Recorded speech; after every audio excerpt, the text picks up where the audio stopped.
Renovación Carismática Católica de Arequipa, Grupo de Oración Señor de la Divina Misericordia de la Capilla de Santa Rosa Mariano Melgar, Zona 8 de la RCC.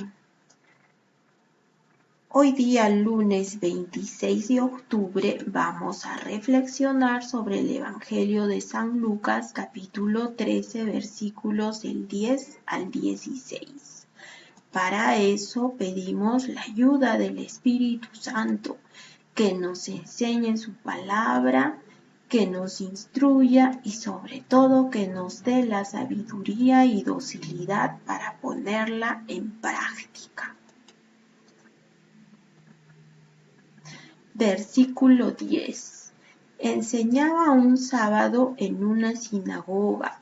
Había justamente ahí una mujer que hacía 18 años estaba poseída de un espíritu que la tenía enferma, tan encorvada que de ninguna manera podía enderezarse. Palabra de Dios, gloria a ti, Señor Jesús.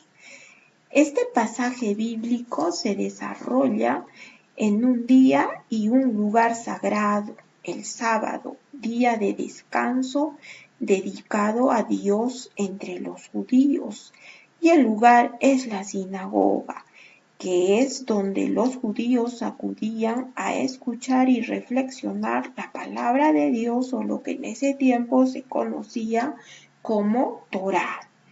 Dice el pasaje que el Señor estaba enseñando.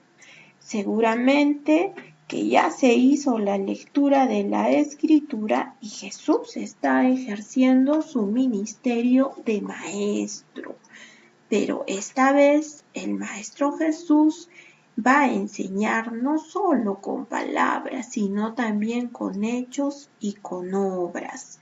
En el versículo 11, el Evangelio nos presenta a una mujer con las siguientes características. Primero, ella estaba en la sinagoga, es decir, era una mujer de fe.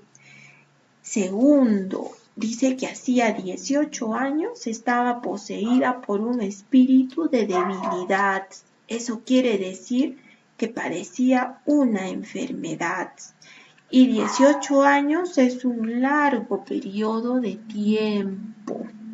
Es toda una vida. Si nosotros trasladamos ese periodo de tiempo a nuestra época, podríamos decir que es el tiempo que una persona tiene que esperar para alcanzar la mayoría de edad.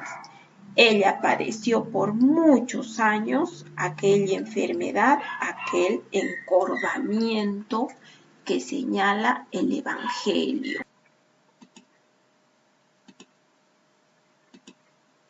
Hoy en día nosotros sabemos que esta condición clínica se llama cifosis.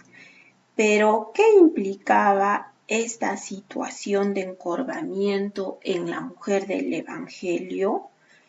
Primero, implicaba un sometimiento y opresión, es decir, que no era libre, puesto que a la palabra de Dios le tenemos que dar también su significado espiritual. Luego, era un impedimento para su buena comunicación con los demás, ya que su postura dificultaba el contacto cara a cara, el contacto visual, que es parte importante de la comunicación humana. Es decir, esta mujer en cierta forma estaba aislada de la sociedad. Luego, su postura la obliga a mirar hacia abajo, esto es, al suelo, y algunos ven en esto un signo de pérdida de la dignidad, ya que Dios creó al ser humano con una postura erguida, es decir, para andar con la cabeza levantada y poder mirar al cielo como signo de su dignidad y superioridad sobre el resto de la creación. En el tiempo de Jesús, la enfermedad era considerada como un castigo o maldición. Quiere decir que esta mujer por 18 años vivió estigmatizada y mal vista por la sociedad de su tiempo con el signo de la maldición de la enfermedad. Y finalmente, el hecho de que se trate de una mujer agravaba su situación, ya que la sociedad del tiempo de Jesús era bastante machista. En verdad, la mujer encorvada simboliza el estado de postergación y sometimiento que vivían las mujeres en aquel tiempo. Pero el Señor Jesús marca el cambio. Él vino también para devolver a la mujer su dignidad de hija y sierva de Dios. Y su máxima expresión la encontramos en la persona de la Virgen María, la mujer de quien quiso nacer Dios hecho hombre. Vamos a hacer un breve análisis del versículo 12. ¿Cuáles son los pasos que sigue el Señor en su encuentro con esta mujer? Primero dice que Jesús la ve, la mira. Esta mujer que era ignorada por toda su sociedad, por la condición en la que vivía, ya hemos mencionado, se convierte en el centro de atención del Señor. Y es así que el Señor nos mira, siempre su mirada está sobre nosotros. Por más difícil, por más triste que sea nuestra situación, el Señor siempre nos está mirando. Luego, el Señor la llama. Ante todos en la sinagoga, la llama, la pone como centro de atención.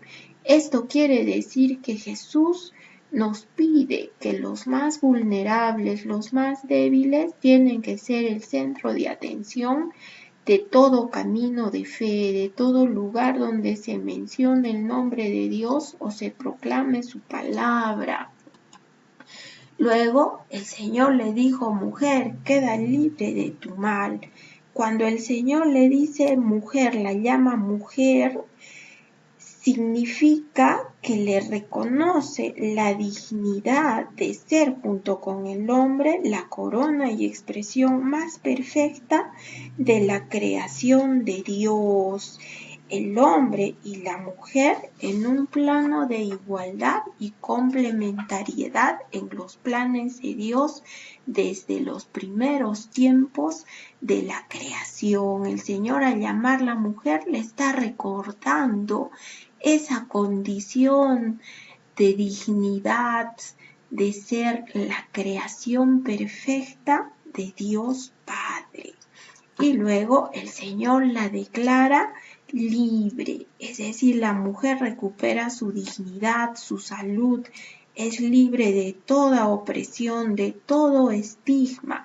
Ella, que en su sociedad era considerada como un signo de maldición y de castigo por su enfermedad, ahora en medio de la sinagoga se convierte en motivo de alabanza y de glorificación a Dios. Posteriormente dice que el Señor le impuso las manos, puso las manos sobre ella. Miren, la palabra de Jesús bastaba para que esta mujer sea sanada, pero el Señor quiso poner las manos sobre ella como un signo de sanación integral, total, cuerpo y alma, pasado y presente. Y también la imposición de manos significa la comunión entre el Señor y la mujer y un signo de amor de Cristo hacia esta mujer. Finalmente, la mujer quedó sana, se enderezó y dice la Biblia que empezó a alabar a Dios. Y este es el mismo proceso que el Señor opera en nuestras vidas. Nos mira, nos llama, nos devuelve la dignidad de ser hijos e hijas de Dios, nos da la libertad y nos restaura integralmente en cuerpo y alma. y nuestra respuesta debe ser siempre dar gloria y alabanza a Dios con nuestras palabras y con nuestros hechos. Hermanos, que este pasaje de la Biblia sirva para hacernos reflexionar y pensar en todo lo que el Señor ha hecho en nuestra vida y en lo que Él continúa haciendo. Y podemos nosotros preguntarnos y examinarnos acerca de lo siguiente. ¿Qué es lo que nos encorvaba antes de conocer a Jesús? ¿Qué nos oprimía? De repente una enfermedad, un vicio, una necesidad, la soledad, la depresión, la tristeza, una vida vacía, el miedo, la frustración. Cada uno de nosotros lo sabe, y de todo esto el Señor nos ha liberado. Pues entonces no permitamos que nada de este mundo nos encorve, nos oprima. Abramos bien nuestros ojos, pongamos nuestra mirada en Cristo, enderecémonos, levantemos la cabeza y los ojos hacia el cielo y demos gloria a Dios en todo lo que hagamos, en el lugar donde estamos. Ese es nuestro testimonio ante paso de nuestra evangelización personal. Tengamos presente siempre lo que dice la palabra de Dios en Romanos 8:1-2. Dice: por lo tanto, ya no hay condenación para aquellos que viven unidos a Cristo Jesús, porque la ley del Espíritu que da la vida te ha librado en Cristo Jesús de la ley del pecado y de la muerte. Recordemos que en nuestra vida ya no hay condenación. La condenación no ha sido hecha para nosotros, porque nosotros ahora vivimos unidos a Cristo Jesús, porque vivimos bajo la ley del Espíritu que nos da la vida y la libertad. Ya no vivimos bajo la ley ni la opresión del pecado y de la muerte. Y aquí les dejo la imagen, la fotografía de Santa Josefina Bakhita, una mujer que fue esclava africana, conoció todo tipo de opresión, de maltrato, de discriminación en su tiempo. Sin embargo, cuando ella conoció al Señor Jesús, fue también liberada, fue restaurada en su dignidad. Llegó a ser madre superiora de su orden y ahora ella forma parte de los santos de la Iglesia, una hermana mayor que nos enseña con su vida y su ejemplo la libertad en Cristo Jesús y que intercede por nosotros ante Cristo el Señor. Esta semana asistamos a la misa todavía de manera virtual, hagamos nuestra comunión espiritual, no descuidemos nuestra vida espiritual, leamos la Biblia, meditemos en ella, hagamos nuestra oración personal y en familia, evangelicemos e intercedamos unos por otros y que el Señor nos cuide, nos acompañe y nos guarde hasta el próximo lunes.